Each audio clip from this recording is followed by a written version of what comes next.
Hey everyone, this is the PlayWrights podcast. I'm Will. And I'm Sarah. And this is our little podcast about big plays. Ooh, we nailed that. That was spontaneous. Episode 2, and we are already seasoned pros. Absolutely not. But thank you to those who joined in last week on our first endeavor of hosting a podcast. Yeah, that was a lot of fun. And we heard from a lot of you.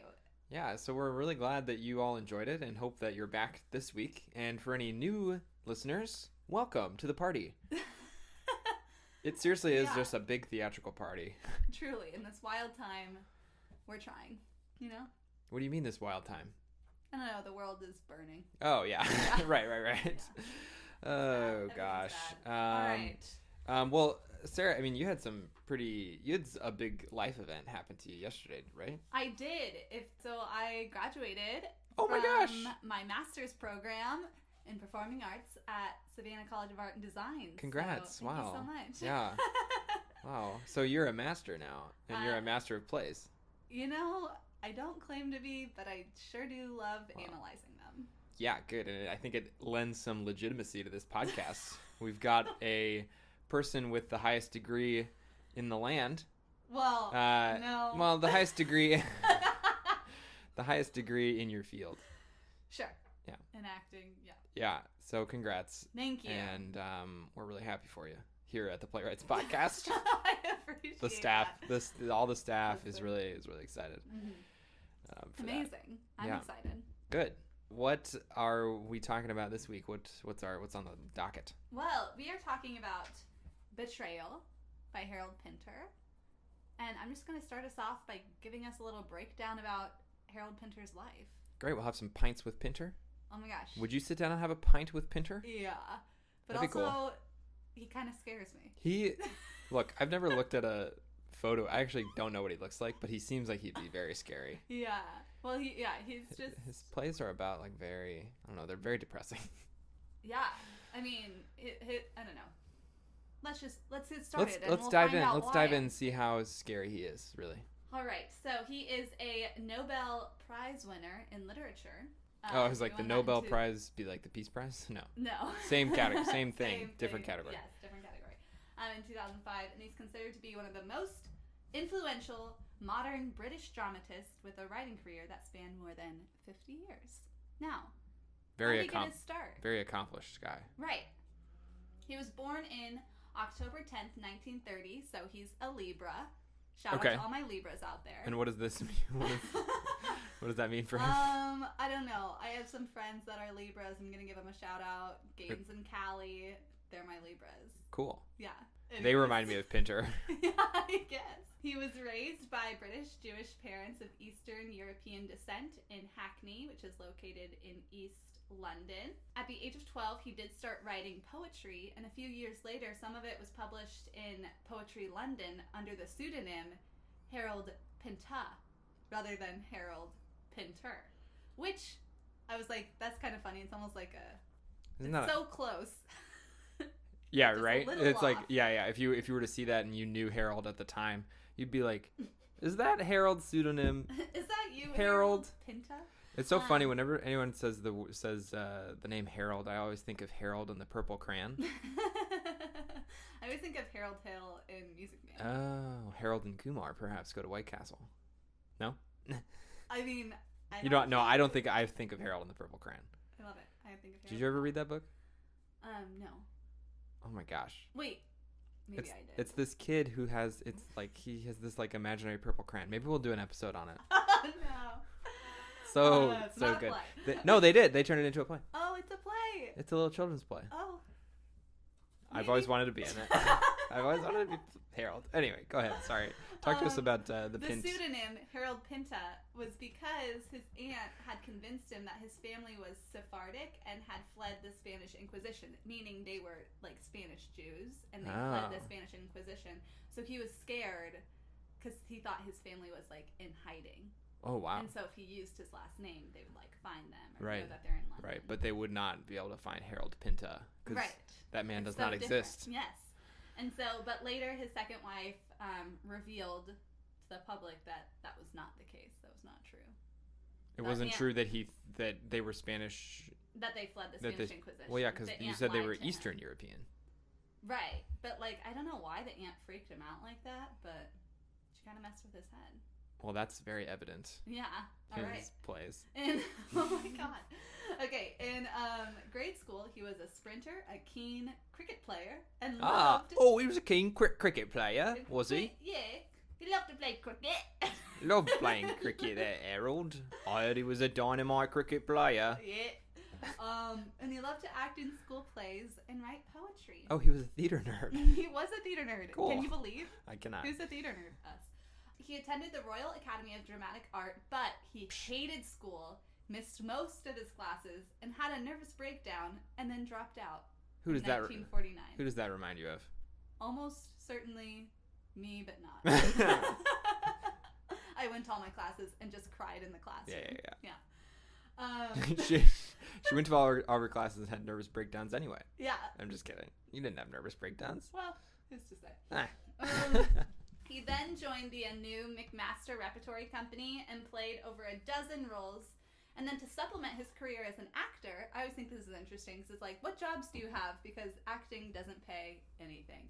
He worked as a waiter, a postman, a bouncer, and a snow clearer while harboring his ambitions as a poet and writer. You can't have a pint unless you get past Pinter. That's when he was a bouncer. He would say that. Oh my God, that was good. He loved playing the sinister roles most of all because they were the ones you could really sink your teeth into, which I agree with. The sinister roles, like Iago and... right. Okay. The bad guys. The bad guys. But his writing career began with The Room in 1957.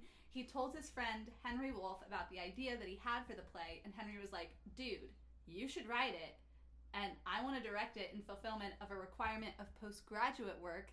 Shout out to theses. Oh, they're just doing it for a class. Yes.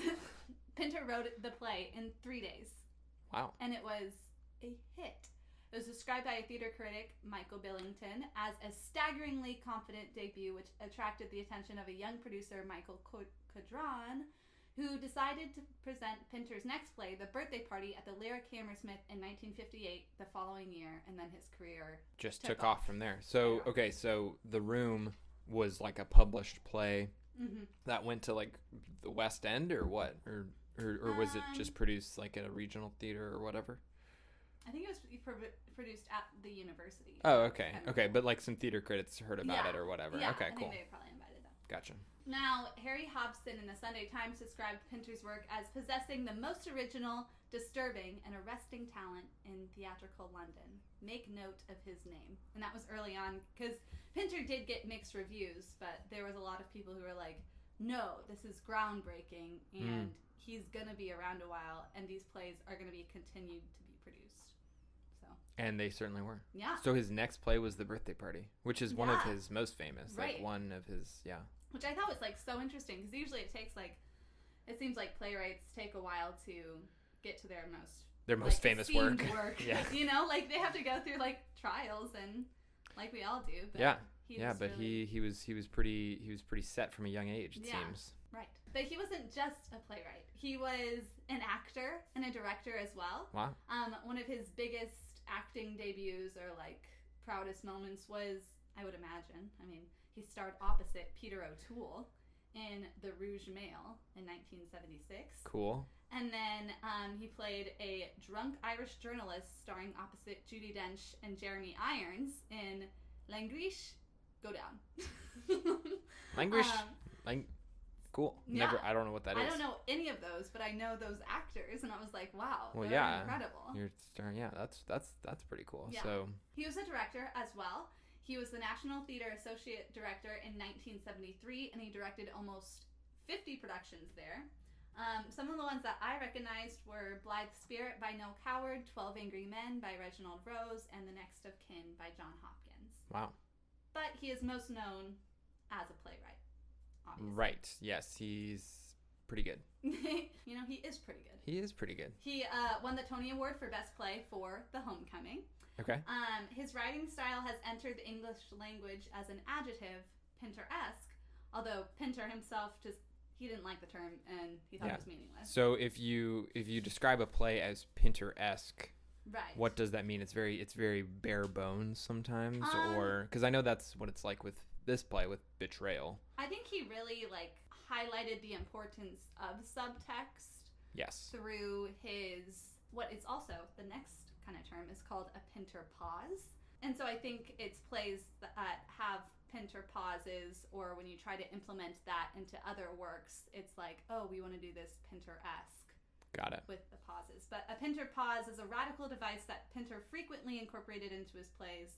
He felt that theater neither accurately depicted the unpredictability of human discourse nor the complexities found in carefully constructing an utterance. Often, when we search for the right words, we pause. He writes those pauses into his text, and they are just as much of a line as the spoken words of the play. I love that. Yeah, that's really great. And that's what a lot of playwrights, they try to like fill every second sometimes. Right. Like you've got like the cut.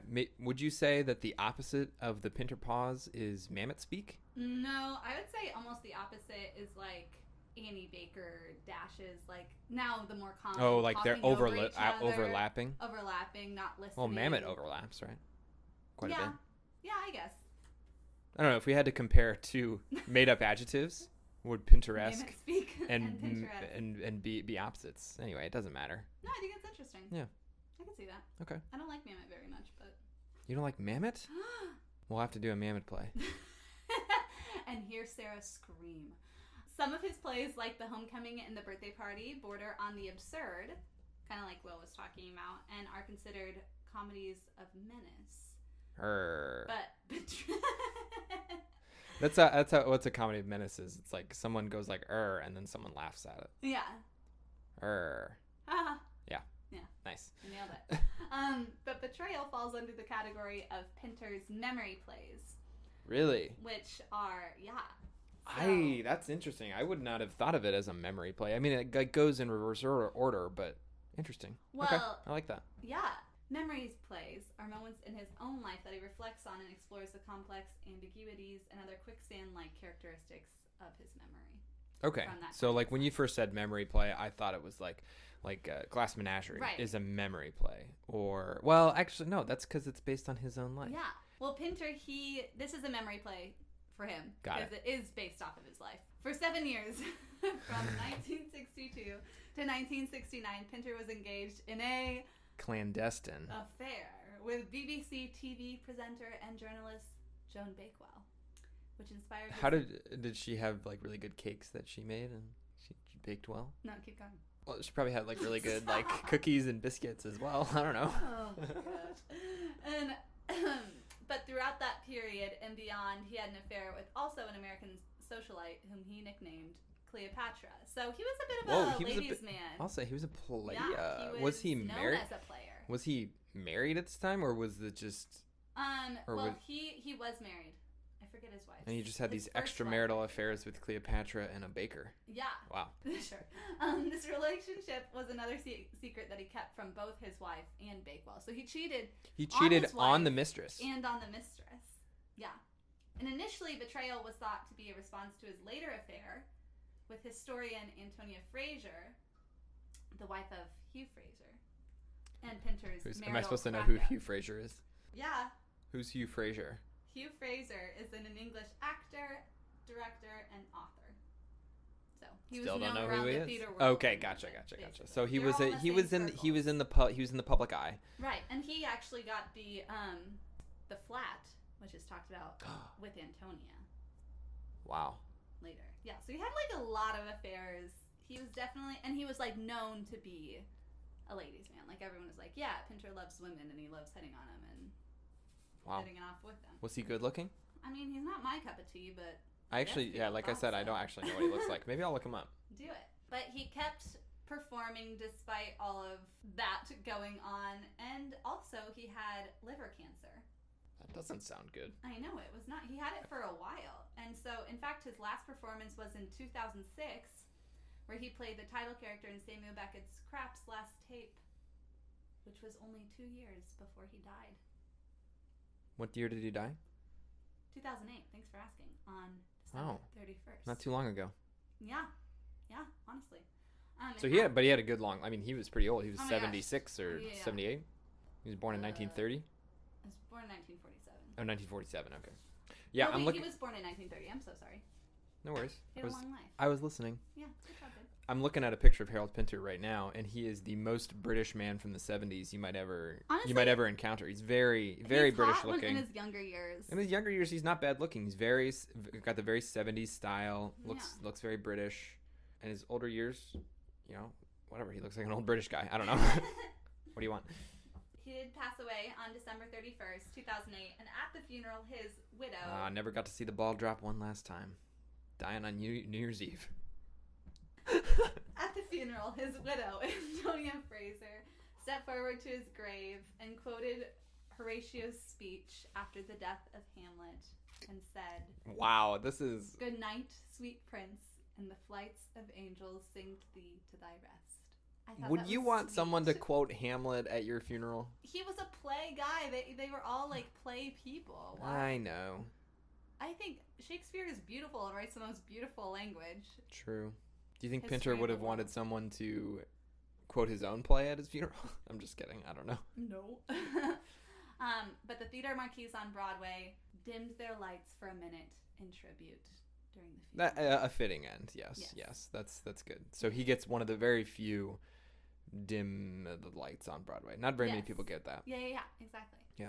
But yeah, so that was like a small little take on his life. His life was, he did so much, and the breadth of his work is incredible. Yeah. From his acting, directing, and he was also heavy in the political world. Oh, okay. And he also wrote novels and screenplays and poetry and short stories. So he was an all-around writer, kind of creator, kind of person. So I encourage you to look into him because he's a little terrifying, but he's also pretty fantastic in how much that he did in his life. I mean, he is. He's one of the foremost British playwrights, not by accident. Sure. He's well deserving of that. Yes. I wonder if his novels are any good. I'm sure they are. I'd read them. Anyways, this isn't a book podcast, Sarah. Well, Will, do you want to take us through the play? Or no. Yeah. I mean, but like just about the play. Just give us a little breakdown before we really get into the synopsis. Did we say what play we're actually talking about? We did in the beginning. Oh, we did. Betrayal. By Harold Pinter. Okay. Yeah, sure. So this play comes out in 1977, and I was like, was this play really for anyone? Is it born out of anything that's going on at the time? Of course, the sexual revolution is in full swing. Swing us, baby. At that time. So I think it is born out of that. Of course, it's born out of his own extramarital affairs. I think that's probably why he wrote it, almost certainly. It didn't seem like it's for like any specific like generation or any specific like age group. It's it's obviously for like well-established adults. Like you're not going to connect to this very much as like a teenager. You're not going to connect to it very much as like a college student. But if you're a middle-aged adult, you're going to connect to it, I think, a lot. Yeah, if you've been in like a relationship. If you've had some messy relationships, perhaps, yeah. Yeah. You're gonna really identify with this, yeah. Yeah. While The Humans was at about a very specific point in time, and like you couldn't really set it anywhere else or any place else or any time else. Betrayal is like it's set in London, and it's set in London in the 70s, but it doesn't really matter. Like you could bring it out of that place, right? Time and place. The time period of it wasn't like it's not tied to any specific like time period in the world. Right. It's a lot more to do with his own experience. That's my answer. Love. Cool. I love it. Well, I just want to say I first had an experience with this play. I've never read it before today. Will and I read it out loud. Just a couple hours ago. A couple of hours ago. And it was amazing. And I've been wanting to read this play for like 5 years. It's been like at the top of my list because my sophomore year of my undergrad, shout out to Danielle Shanahan and Alex Engelkamp, did a scene. Wow. From it. Really? They did this scene. That would have been electric. It was the one in their flat where they're gonna like shut it down or deciding what to do with everything, and their affair has kind of broken up. Okay. And there's just like a cold air. Okay. And I fell in love with like the writing of it, and I was like, I don't know, there was just so much that you can do with it, just watching or helping each other kind of direct it and go through it. I was really like, oh, I need to read this play. Mm-hmm. And then, you know, life gets in the way, and 5 years later, you're sitting in a pandemic and the world's ending, and you're like, maybe I'll get around to that. So I'm really excited we are finally talking about it, and we have this assignment this week, basically. Great. Yeah. Great. Yeah, I had not read or seen or acted in anything Pinter actually before today, which is I'm ashamed of. Maybe well, we read The Homecoming in playwriting class, and we read it, but did I read it? I don't think I read it. I guess you didn't. We read The Homecoming? Yeah. No, we read The Birthday Party. You're right. But I definitely did not read it. No, we read The Birthday Party. I think I've read The Homecoming. We have The Homecoming, so yeah, it's very possible. But we read The Birthday Party, and I did not understand it at all. I remember failing that quiz. I remember. That one went over my head. I remember absolutely nothing about that play. Yeah. Other than there's probably a birthday party. Well, it was like very absurd, and yeah. I don't even know. We were supposed to read a lot of plays for that class. I never Caucasian Chalk Circle. Nope, did not do it. Oh, I like that one. I did not. I have no idea what it's about. We'll have to bring some of those plays back. They are good. There were some good plays in that class for sure. And maybe we'll understand them more now. Yeah, for sure. More educated, Less, more time, and also. And we also understand the importance. We were at the beginning of our relationship where you can't even think when you're in the presence of someone you're into. So we try to read those plays together, do homework together, and I couldn't even wrap my brain around what was happening. So it's just oh my god, I'm spending time with Will. So gorgeous. No, but you know what I mean. I get it. I get it. Yeah. The first kind of couple. Yeah, we would just blink at each other. What? We would bat our eyelashes. That's what I meant. Oh, okay. Whack job. Weird. All right. Yeah, I just wink. Moving on. No. What do you think the story was, Sarah? Well, Betrayal. It is. Betrayal. Do you know why I keep doing that? What that's a reference to? It's on the tip of my tongue. What is it? Betrayal. If anybody likes the Halo games, that's what. So I think, and I wasn't a big Halo fan, but I think that's what. If you shoot your own teammate, that's what it'll say. It'll say betrayal in that really deep voice. That's really funny. Yeah. So that's literally whenever somebody says this play name, that's what I think of. Incredible. Betrayal. Okay. We're gonna move on. That's okay. So I was going into it expecting it to be more about the marriage, just the husband and wife. Right. So, what's it about first? Sorry. It's about. It's just so we've got Jerry and we've got Robert and Emma. Mm-hmm. Robert and Emma are married, have a child, at least one child. Yeah, I think they have just one. Jerry's also married to a character named Judith, whom we never see. And they also have a child. Jerry and Emma engage in an extramarital affair with each other for 7 years. And Jerry was Robert's best man. Yeah. Jerry and Robert are best friend, oldest friend. It's kind of just about that. It goes in reverse order, right? So it starts at the end of the story where Jerry and Emma have already ended their affair, and it's actually been 2 years since they've seen each other. Mm-hmm. And then it goes backwards and tells kind of the story of kind of how it happened and all that kind of stuff. So that's the gist of it for those of you who haven't read it. And Sarah, would you suggest a read of this play? I really enjoyed it. Yeah. It's a quick read. Oh yeah, it's not very long. Yeah, and I think oh my gosh, it's it's one of my dream roles now is Emma once I reach the age of 38. Interesting.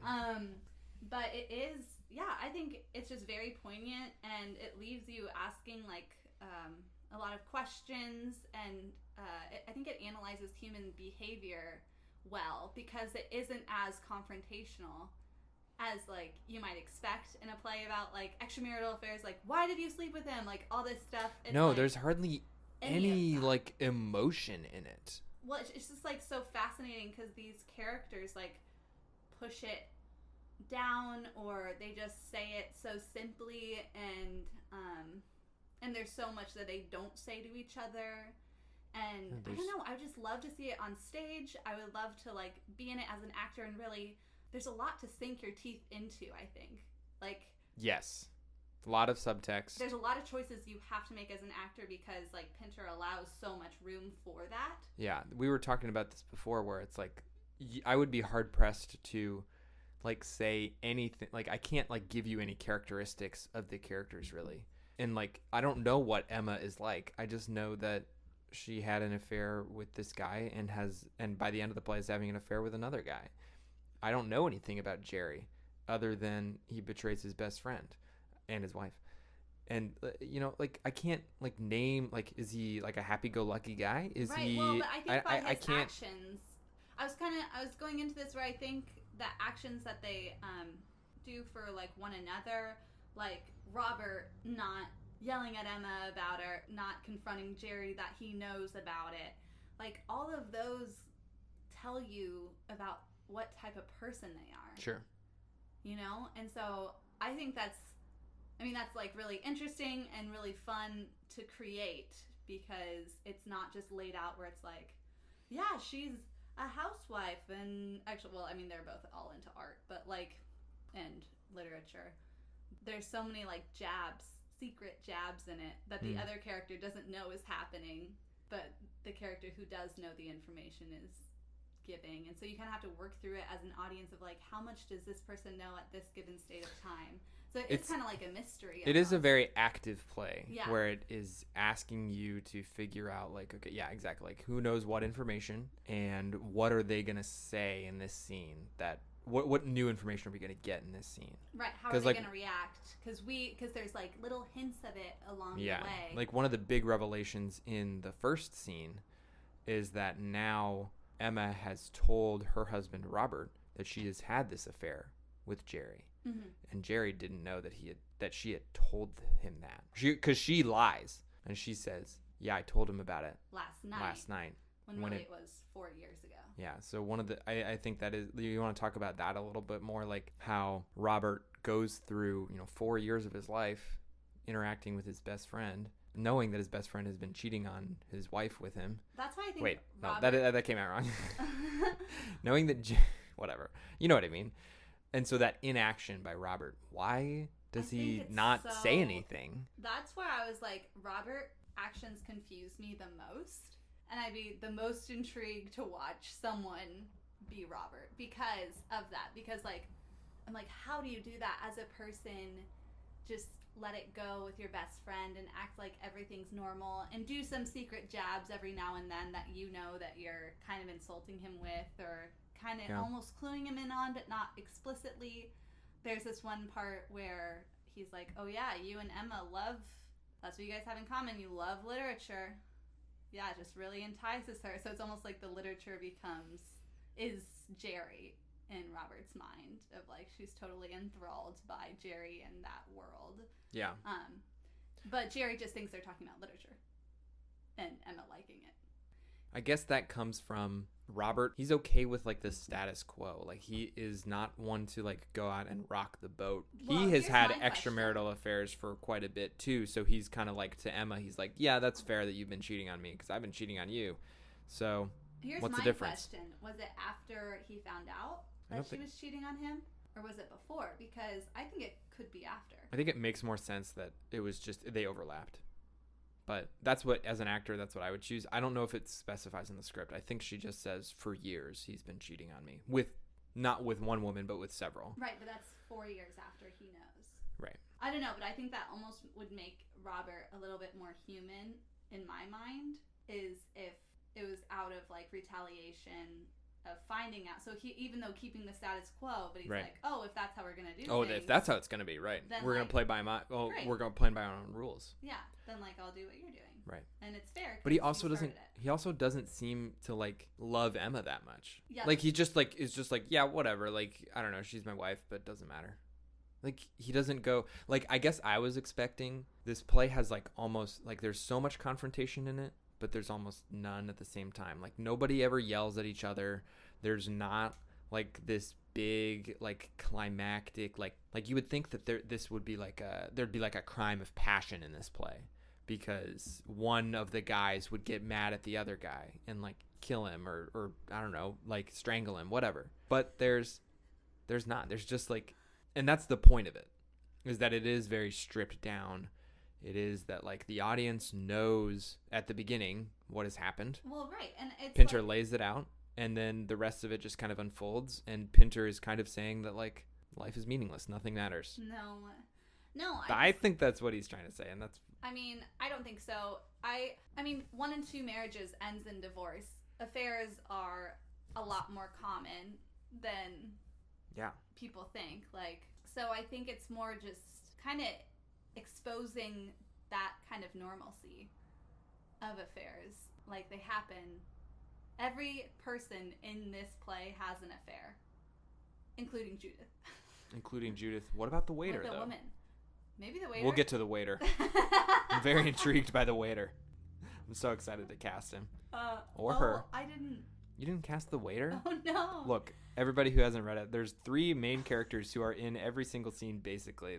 But then there's one scene where Robert and Jerry are having lunch, and there's this waiter who has like 10 lines. And it's so funny. I think it's so funny that Pinter included him in that.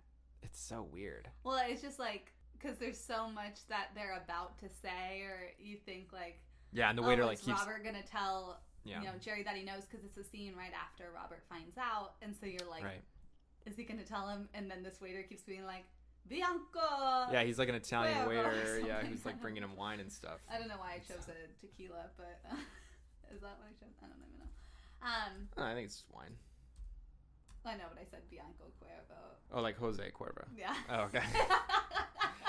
You know, actually, you know what? One of my favorite things to do is go to an Italian restaurant and just do tequila shots. Like, that's pretty great. He's joking. I've never done that. But yeah, so I have a few, Will and I have a few questions. As we were going through it, we kind of wrote down some questions for each other. So my first question is about Emma. Why do you think she didn't tell Jerry that she told Robert? And you're going to have to clear this up for me. She tells Robert, her husband, that she's having an affair with Jerry. And then they go on having an affair for like 2 more years, right? Yeah. Okay, I was just making sure my math was right. Yeah. And then why doesn't she tell Jerry that she told Robert? She doesn't tell him because, I'm just guessing here, maybe she thinks that will end it for good. Yeah, I could definitely see that. And I think what's also an interesting... But like, she doesn't seem that in love with Jerry either. She doesn't seem like she's in love with anyone. No, Willie. I think she loves Jerry. I mean, she's always like, do you love me? Do you adore me? She's always like asking those questions. Like, she feels insecure. She's looking for love. No. But she's looking for love in all the wrong places. She should have been with Judith, is what I'm trying to say. No, she's like always like double checking if Jerry loves her back. Because you see at the very end of the play, you see that Jerry was like all over her and was like, I adore you. Your eyes light my soul. I can't live without, like, all this like romantic language. Yeah, but he was also drunk. But sometimes people reveal their most inner selves in those moments. True. I don't blame it on his drunkenness. So it starts out this like high romantic point where Jerry is obsessed with her. But you don't see that. Romantic, but it is also it's just lustful. Like, that's it. Like, he's not looking for like companionship. Well, right. But I think Emma confuses that. Because you hear all these like grand things when you first start out. Right. And then in every other scene, I thought Emma seemed way more into Jerry than like Jerry thought. Like, she kept referring to their separate flat as like a home. And then she's like, oh, wait, you didn't think that. And I just thought that. Oh, that's true. She buys the tablecloth in Italy. Yeah, she buys the tablecloth. She wants to make it feel like it's there. She's like, will we ever go to Italy? Like, it has all these moments where she wants that life with Jerry.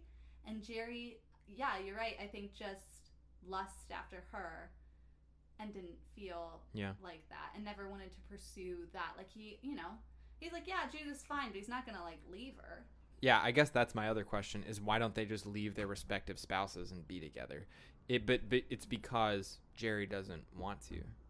Yeah. Jerry I think Emma would. I think that's why I think Emma would calls too, yeah.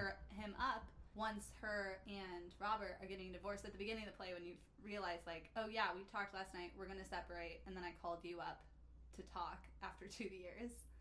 Yeah. Why do you think that is? Oh. Well, I think it's because she wants to be with him, and then at the lunch, he's just like, yeah, that's over. Yeah, it was a million years ago. Like, he's so over it. He's very over it. He's probably sleeping with someone else by this point. Right. And she just feels stupid, I think. Yeah. So that's several betrayals in there. Right. This play has a lot of betrayals. It does. Every character betray. And I was expecting it to just be about the extramarital affair as the betrayal, but there's like so much more that goes in it because of how close these people are to each other. Right. Right. And so, yeah, that was my first question. Okay. But I guess we kind of No, I like that. I think, yeah, she just wanted to stay with Jerry, and yeah, it'd probably ruin things, and he'd feel weird, and sure, it'd end. Sure. Can I ask a question? Please. But why does Pinter decide to tell this story in reverse? He starts at the end, and the last scene is that first time Jerry announces his love for Emma. I think. Why tell it in reverse?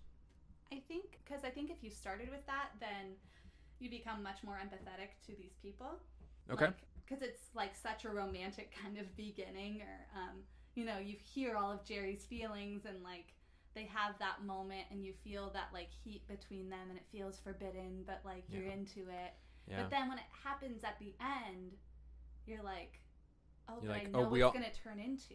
It all turns into just nothing. Yeah. And I know how much like hurt comes from it. Yeah. Yeah. Oh, that's interesting. I like that a lot. Yeah. So I think. Because at the beginning, they're very cold with each other. Right. It's just like the first. How are you? Few. Yeah. Like the first line of the play is, well, ... That's it. Mm-hmm. Yeah. So I think that you would definitely romanticize what happened more if it started in. Yeah. So you would side with the lovebirds. And Emma. Whereas I think on this one, did you side with Robert? Did you feel for him? No. I don't know, but I wasn't on the side of Jerry and Emma either, which was interesting. Like I wasn't rooting for anyone. I wasn't rooting for anyone. I was rooting for the play to end. I'm just kidding. Well. I honestly did not like it that much. It's not my kind of play, I guess. I loved it. Good. I'm glad you did. It's not meant for everyone, yeah? No, yeah, it was fine. It was good. Yeah. I mean, like, obviously it's a masterpiece. And I could see that it's like one of those plays where it's really, really fun to like act in it, but it's not necessary unless you're seeing like Tom Hiddleston playing it, then you're not really going to enjoy it that much. Right. Tom Hiddleston was in the revival on Broadway. Yeah. Because otherwise it's just sad and depressing. There's very few moments of levity. There's very few, unless I think it gets pretty comedic. Like I guess we watched a scene with Tom Hiddleston and Charlie Cox, and the way that it was directed and the way that they acted, it was pretty funny. Yeah, actually. So you're right. So I think on the page you're like, ooh, but then it's one of those things where you have to like bring it to life and find the humanity in these people, because when people are the most sad or trying to hide something, they like humor is often used as like a tactic or a distraction, or and I think you could implement that quite a bit in this play. Good stuff. Okay, my next question: what caused Jerry and Emma to end their affair? That's the baby. That's I think one of the interesting things about this is that Pinter provides hardly any motivations for his characters. It's just like, well, why did Emma feel like she had to start cheating on Robert? Why did Jerry feel like he had to start cheating on Judith? Well, just because he thought that Emma was hot? Like, that's not a very good reason to cheat on someone. And that's why I think it's a little more. I think you're not giving Jerry enough credit.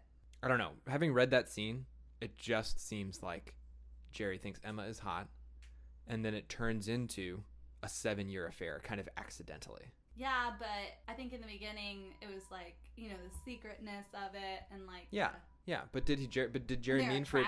Did Jerry mean for it to go on for 7 years? Probably not. Well, you see also how it slowly fizzles, and each of these people aren't confrontational with their feelings, and like maybe we should end things. Right. You know, the most confrontational part of the show is that final scene with Jerry confessing to Emma that he's, like, in love with her. True. You know, Yeah. but everything else is just so, a lot of things unsaid. And so I think that neither of them wanted to they didn't, like, break it off, I guess. And Cool. so it just slowly fizzled out, and they stopped meeting on the afternoons, and then they stopped going to the flat, and things became more cold. Right. That probably did happen, and I think the starting point was Emma gets pregnant with Robert. Not with Robert. By Robert. Emma gets pregnant with her husband, Robert. No, just kidding. She has a child. But she is pregnant with Robert. Right. By Robert? I don't even know how to speak anymore. But I think Jerry probably views that as a betrayal. He does. He's like, oh, you're cheating on me with your husband? Yeah. Yeah, which is ironic. Yeah. But, yeah, I don't know what kind of pact. I guess that's something the actors would have to choose and decide of, like, what type of pact sexually Jerry and Emma might have decided with each other about their respective partners. And if that, because if they were like, no, it's just you and me, and then she did that, then right. that might be an even higher. Yeah, because I think maybe Jerry thinks that she is gonna leave Robert at some point, but maybe they both think but they never really talk about it. Who knows? Right. So going back to your original question. Oh, my question was just like, what caused the end things? I think my theory is the baby. The baby. That it just kind of fizzled. Yeah. Because Jerry felt betrayed, and also another betrayal. Another human was coming into that family. Yeah, so that does complicate affairs when there's kids involved. Okay, what do you think Pinter's idea was to not include Judith in the conversation? She's a character, she's Jerry's wife, but she's never included. She has 0 lines, she's never on stage. And do you think and it is implied that Judith could be seeing other people behind Jerry's back? Lesbian. Whoa, really? I didn't think that. She was out to lunch with a girl, not close to the restaurant. Oh, not close to the hospital? Yeah. Where she works. She was in a restaurant, not close to the hospital. Oh, I didn't even pick up on that at all. Yeah. I was just like, oh, that's nice. She's having a lunch with a friend. Yeah, so I think I think she could be a lesbian. Yeah, I think that's a very solid.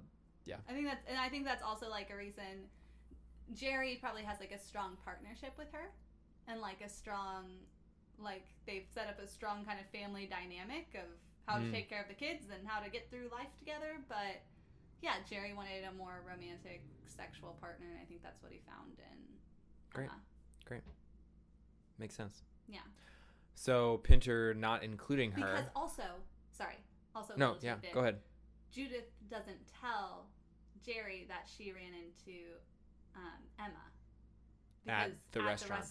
Because I don't think Judith wants him knowing about that lunch.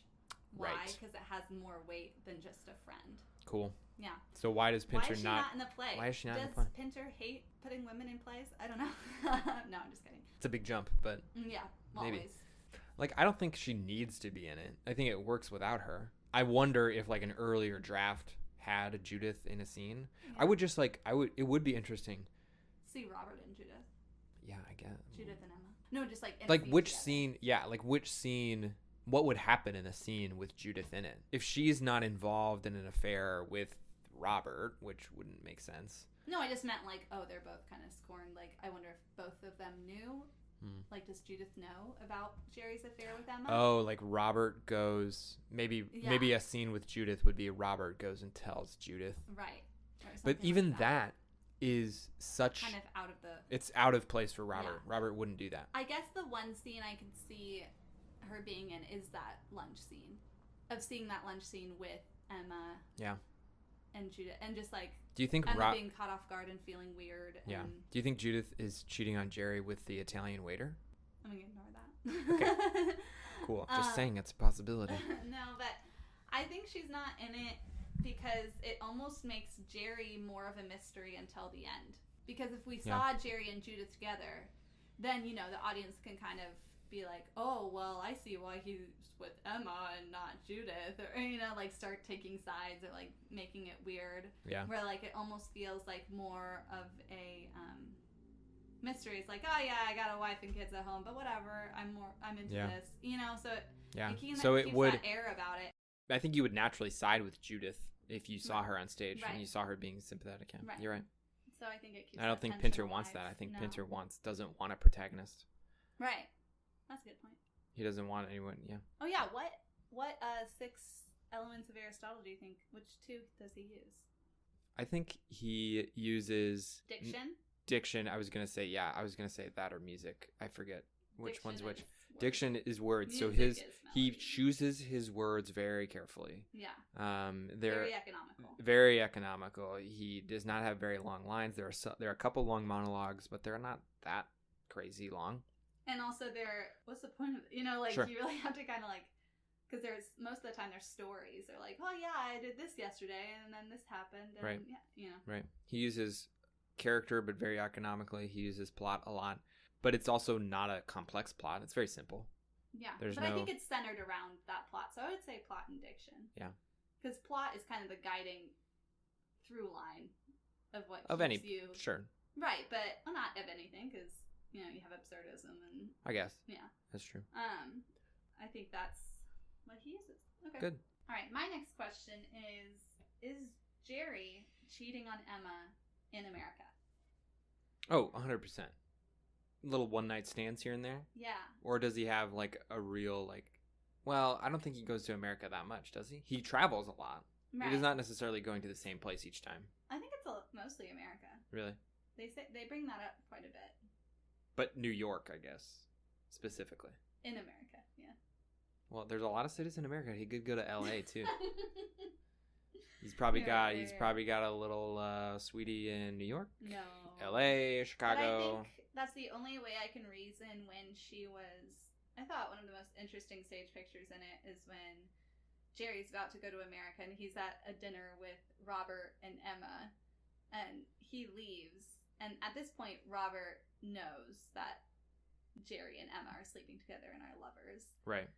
And once Jerry leaves, Emma hugs Robert and starts, like, crying. Oh, yeah, that's right. And then he comforts her. Yeah. I just thought that kind of legitimizes their relationship for me, like, that moment. Because, yeah, it seems like throughout most of the play that Robert is like, yeah, whatever, Emma's fine, all this stuff, and doesn't really care that much because he's not, you know, he doesn't confront anyone. He keeps everything, like, normal. He doesn't freak out when he finds out they're having an affair. But him being there for her in that moment, because she does love Jerry. Mm-hmm. And her suspicions are hurting her, and he sees that, and he's there for her, even though the whole situation hurts him. Yeah. As well. I just thought that was a selfless, like, action. For sure. And I think one of my most, like, favorite parts in the play. Bringing up that scene, because that's scene 4, isn't it?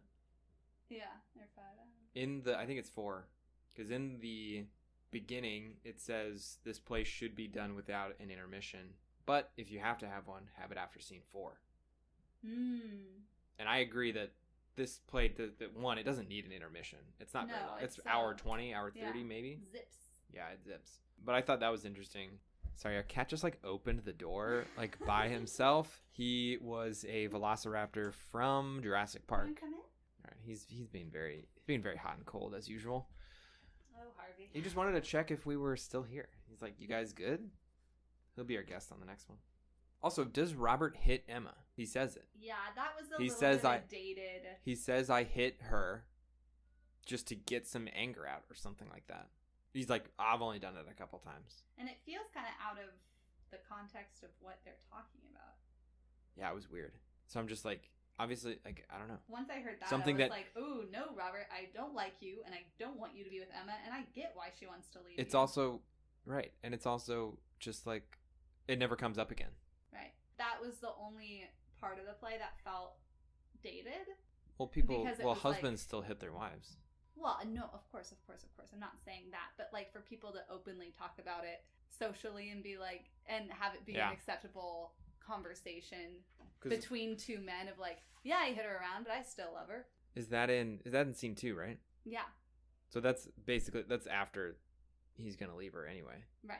I just thought that was interesting that they never talk about it again. No.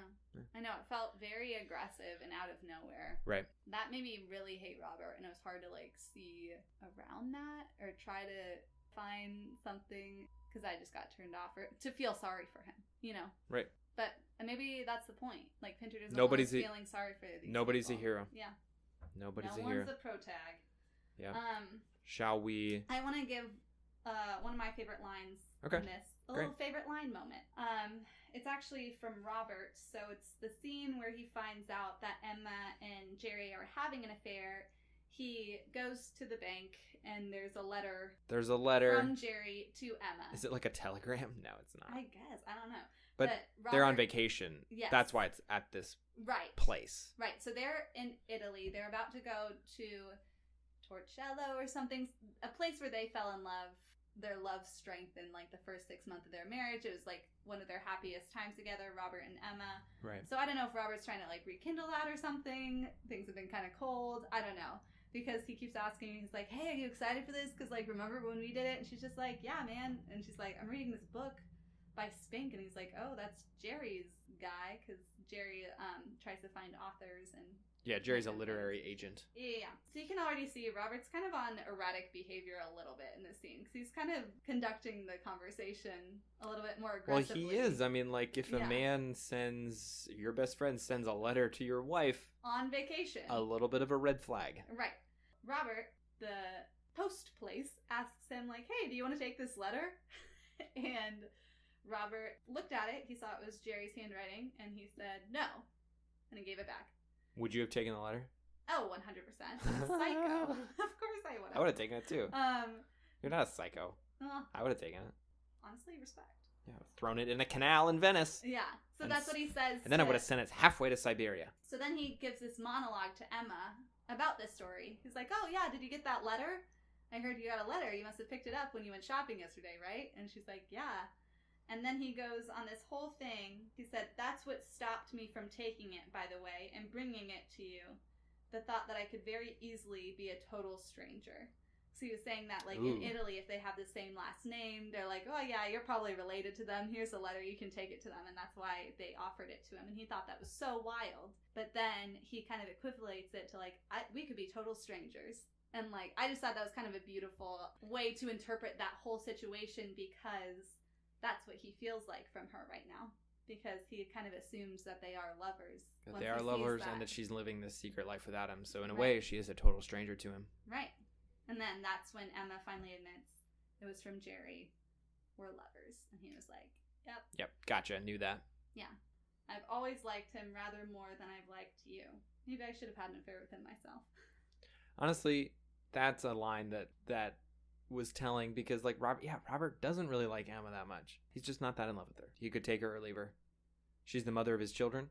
And one final quote that I think sums up more Jerry and what Pinter is trying to say in this. I can't believe that what anyone is at this moment saying has ever happened.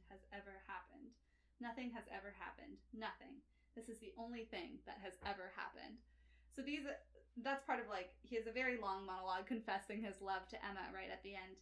But that kind of point stood out because I feel like anyone who has an affair or feels that spark with someone else in such, like, that deep way where you just, like, have to have them is like, this has only happened to us.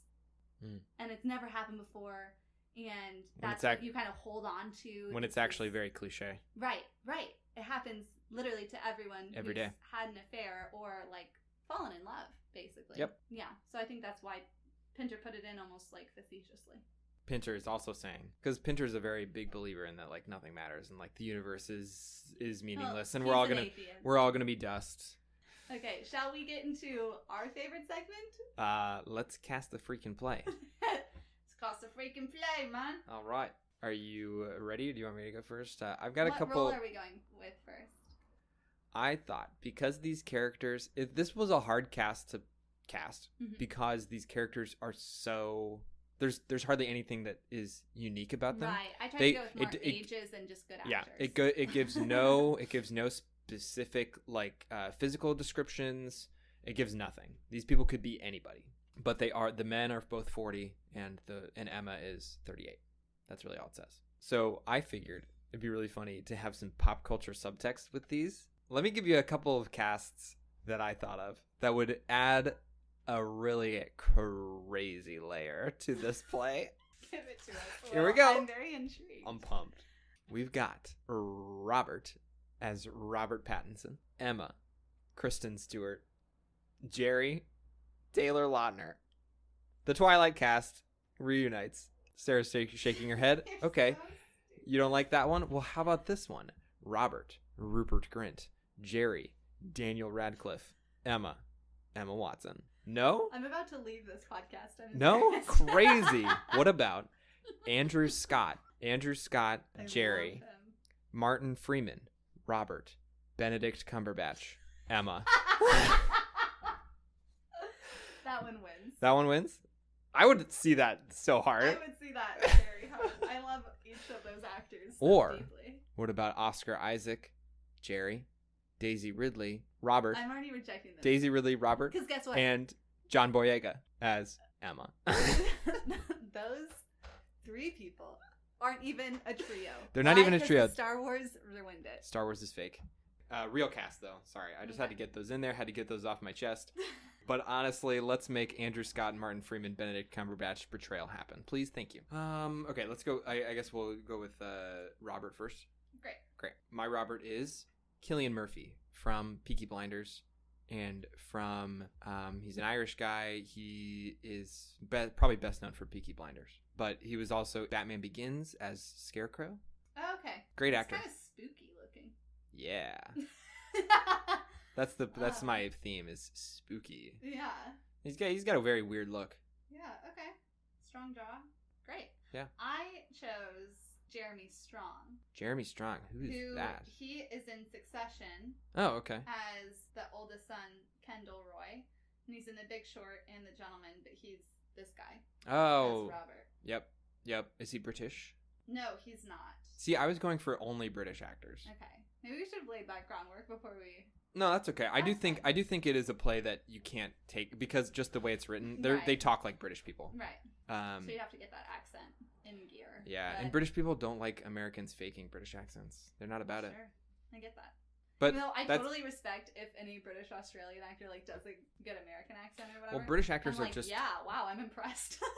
British actors are just like better than American actors. They're so good. No, I'm obsessed with. Okay, so you had. Okay, I had Jeremy Strong. Who should we cast? I mean, I think Cillian Murphy would be a little better. Okay. And people... You know, Will, I'm going to give you this. I'm going to strengthen your... Thank you. Because I had a lot of fake casts in there. Yeah. But also, man, that Twilight cast would be crazy. Okay. What character should we do next? Emma, let's do it. Emma. I did, and I don't know how many people will know this person, but I did Juju McBethera. Whoa. If I'm saying that name right. Never heard of her. She's on The Morning Show. Okay. Which is on Apple TV, and everyone should watch it because it is stunning and it shows how men in power take advantage of women, and it's horrific and it really ignites a fire in you. So if you're interested in that type of show, watch The Morning Show. But she's in that, and she's in Motherless Brooklyn, Belle, and Beyond the Lights, but this is her. Cool. I think you saw a few scenes. She's I think she could provide an interesting aspect to Emma that makes her a little bit, shows that vulnerability in a more subtle way. Sure. Yeah. Great. I thought she was great in that. And anyway. Awesome. Starred opposite Steve Carell, who I love deeply. So. You do. Is she British? She's not. She's not. I'm sorry. Well, I didn't get the memo. Oh wait, actually, she's from United Kingdom. Oh, nice. Nice. Amazing. That's so, good. Yeah. All right, I've got Emma as Carey Mulligan from. Oh yeah. I forget what's she in. Great Gatsby. That's it. That's what most people know her in. Other stuff. She kind of annoys me. She's in Drive and Education. Yeah. She's a very good actress. I think I win. Fine. I don't know. I've never seen Your Lady act, so. Yeah, but Carey Mulligan just holds the same face constantly. I haven't seen Carey Mulligan in anything except Great Gatsby, and that was several years ago. Yeah. So. But sure. I also thought Rooney Mara for Emma. She is a little too tough, I would say. Okay. A little too tough. She was in... People don't know. She's in The Social Network. She's in Una. She's in... Girl with the Dragon Tattoo. Girl with the Dragon Tattoo. She's in Carol. Yeah. Great actress. Great actress. Incredible. She's dating Joaquin Phoenix. What? Yeah. That's quite a pair. Yeah. Wow. I think they're brilliant. Yeah. And then? Jerry. How about Jerry Seinfeld? No. I've got Chiwetel Ejiofor. Who? Chiwetel Ejiofor. He is, 12 Years a Slave. He's in Love Actually. He's in Doctor Strange. How do you spell it? Chiwetel, Chiwe.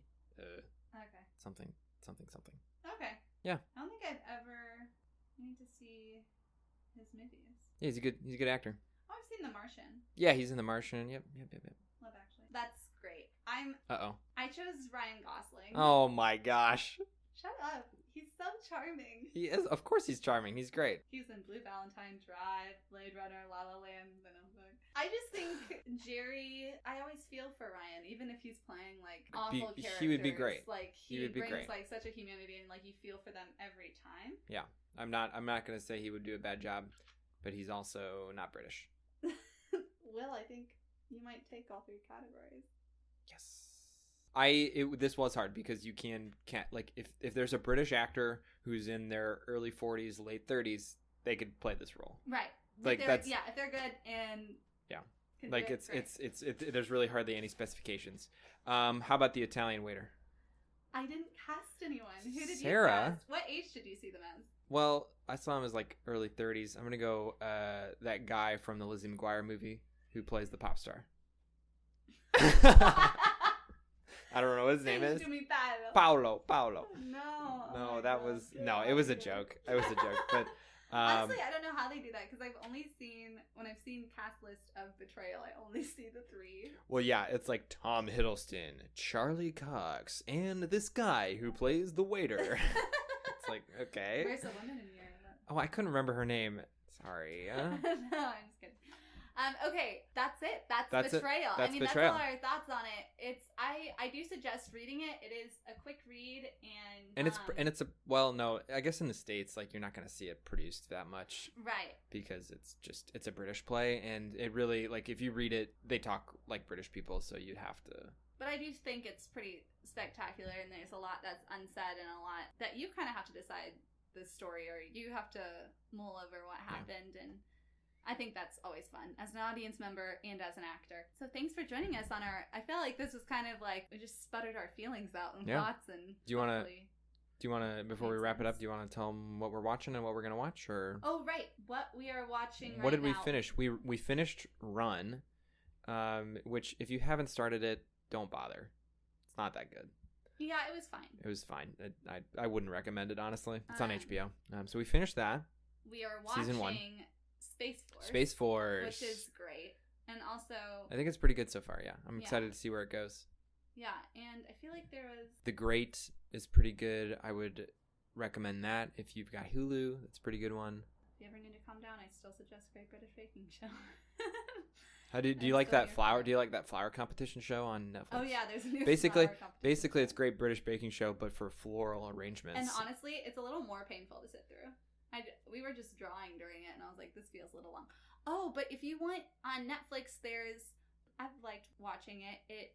It's called History 101. Yeah, History 101. Yeah, and that's really pretty good. gives you, 25-minute kind of insight into different, hot topics, where it gives you, kind of quick facts about history, and it'll go into topics such as, feminism, AIDS, and then it has, fast food industry. Yeah, it just gives you the history of stuff. There's one on the rise of China. There's one on oil in the Middle East. There's one on space exploration, I think, or robots or something like that. Yeah, and I think it's a clear way that it breaks it down, and I've learned a lot. It's pretty good. Yeah, I've enjoyed watching It's pretty good. Yeah, or listening to It leans a little left, I will say. It's pretty biased, I would say.